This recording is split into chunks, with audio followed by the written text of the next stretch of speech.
L'espoir changea de camp, le combat changea d'âme, je crois que c'est de Victor Hugo. C'est peut-être pas tout à fait ça, mais la victoire de Syriza dimanche donne lieu à des reconversions idéologiques et surtout opportunistes et tactiques assez impressionnantes. Par exemple, le Front National découvre qu'il a d'étranges affinités, enfin plutôt de nouvelles, de superbes affinités avec Syriza, ce qui est tout de même étonnant quand on sait à quel point les deux fils politiques s'opposent entre la ligne raciste et xénophobe du Front National et la ligne de gauche et progressiste de Syriza.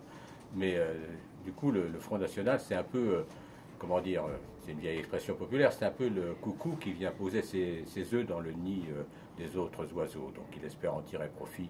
Pas sûr que ça marche et il est fort dommage que certains commentateurs croient de leur devoir de reprendre un peu ce cliché-là. L'autre reconversion, évidemment, c'est celle du Parti socialiste, qui, ses dirigeants, il y a quelques mois, ne voulaient surtout pas rencontrer Alexis Tsipras.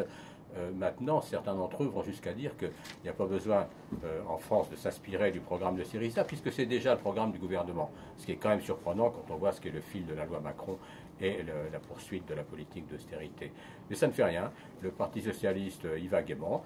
Le PASOK disparaît pratiquement du champ politique avec moins de 5%, mais ils se sentent maintenant très très proches de Syriza. Alors disons que ça rappelle un peu cette phrase de Jean Cocteau dans Les Mariés de la Tour Eiffel, qui est puisque ces mystères nous dépassent, feignons d'en être les organisateurs. Madame Merkel est décidément trop bonne, trop aimable. Pour elle, les Grecs, elle le disait un peu avant l'élection de dimanche, les Grecs doivent continuer à faire partie de notre histoire européenne, ce qui est quand même pas mal. C'est maintenant Mme Merkel qui va délivrer des brevets pour savoir qui est européen, qui ne l'est pas, qui peut continuer à faire partie de l'histoire européenne ou pas. C'est quand même assez surprenant. Et puis surtout, quand il s'agit de la Grèce, Mme Merkel oublie quand même quelques détails, enfin quelques détails, c'est plutôt une grosse affaire.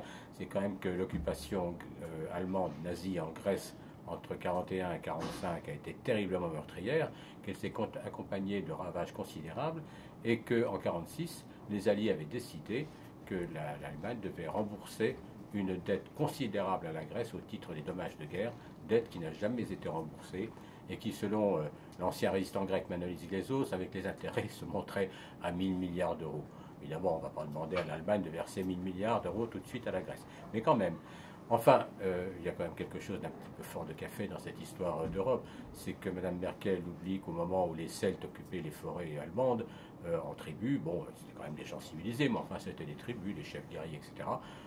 La Grèce élaborait les premiers modèles de la démocratie qui allaient rayonner dans toute l'Europe, et une pensée qui allait également rayonner dans toute l'Europe et à laquelle nous sommes toujours redevables.